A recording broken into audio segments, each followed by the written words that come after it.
लाशों के बारे में कुछ अजीब तथ्य। चेतावनी, कृपया कमजोर दिल वाले ना पढ़ें।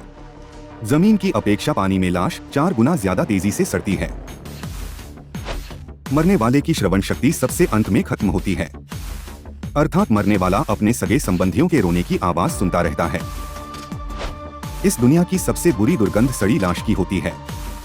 इससे भयानक बदबू और किसी की नहीं हो सकती। मौत के 4 दिन बाद शरीर के अंदर गैस और तरल फैलने लगते हैं, जिससे डेड बॉडी बैलून की तरह फूल जाती है। लाश पर रेंगने वाले कीड़े देखकर पता लगाया जा सकता है कि मौत कितने दिन पहले हुई थी। दरअसल लाश के अंदर और बाहर रेंगने वाले कीड़े मक्खियों के लार्वा होते हैं। फांसी पर चढ़ाए गए लाश का खून पीने के लिए लोग पैसे देते हैं। माना जाता है कि ऐसा करने से उनकी जवानी बनी रहती है। मरने के तुरंत बाद शरीर के सभी मसल्स रिलैक्स हो जाते हैं, पलकों का तनाव खत्म हो जाता है, ब्लड प्रेशर खत्म होने के कारण आंख समतल हो जाती है, जबड़े खुले रह जाते हैं। जो एंजाइम्स खाने को पचाते हैं, मौत के बाद वे आंत को पचाने लगते हैं। पोस्टमार्टम हाउस में रखी लाशों से कभी कभी आवाज भी आती है। ऐसा डेड बॉडी से निकलने वाली गैस के कारण होता है। टाइटैनिक दुर्घटना के बाद डेड बॉडी रिकवर करने सबसे पहले जो लोग गए थे, वे लाशों का ढेर देखकर वहां से भाग निकले थे। चीन के येलो रिवर में इतनी लाशें पाई जाती हैं कि वहां के लोकल लोग आपदा में अवसर खोज लिए हैं। वहां के निवासी लाश निकालकर मृतक के परिवार को बेच देते हैं।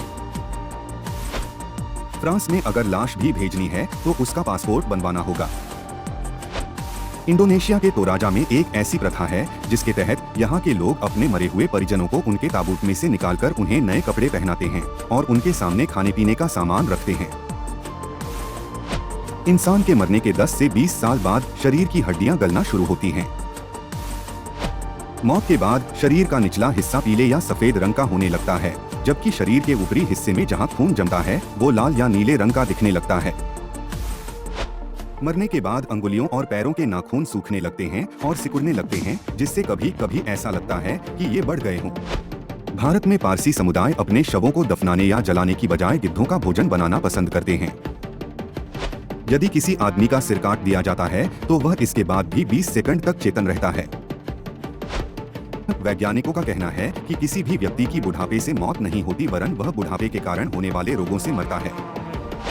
मरने के तुरंत बाद शरीर के अंदर रहने वाले बैक्टीरिया शरीर के ऊतकों को खाने लगते हैं। ये बैक्टीरिया एक विशेष प्रकार की गंध छोड़ते हैं, जिससे आकर्षित होकर तमाम तरह के कीड़े और मक्खी लाश पर पहुंचते हैं।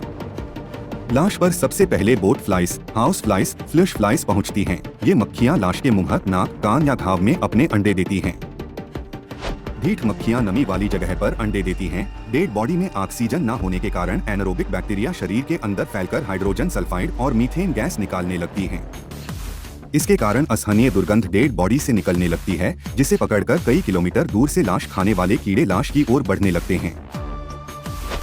मक्खियों के अंडे से लार्वा, मैगट निकलने लगते हैं और लाश को खाना शुरू कर देते हैं। तब तक दुर्गंध की वजह से गुबरैले भी लाश पर पहुंचते हैं और मक्खियों के लार्वे को खाने लगते हैं। मैगट और तमाम तरह के कीड़े लाश को खाकर चट कर जाते हैं। मांस खाने के लिए भीषण प्रतिस्पर्धा होती है। मक्खियों के लार्वा ताजा मांस की तलाश में लाश की छाती की तरफ जाते हैं और उसे खाना शुरू कर देते हैं। लार्वा जब छाती की तरफ पहुंच जाते हैं तब भीषणतम असहनीय दुर्गंध उत्पन्न होती है। ऐसा मीथेन और बैक्टीरिया के कारण होता है। इस दुर्गंध के कारण लोगों को पता चल जाता है कि किसी व्यक्ति की लाश सड़ रही है।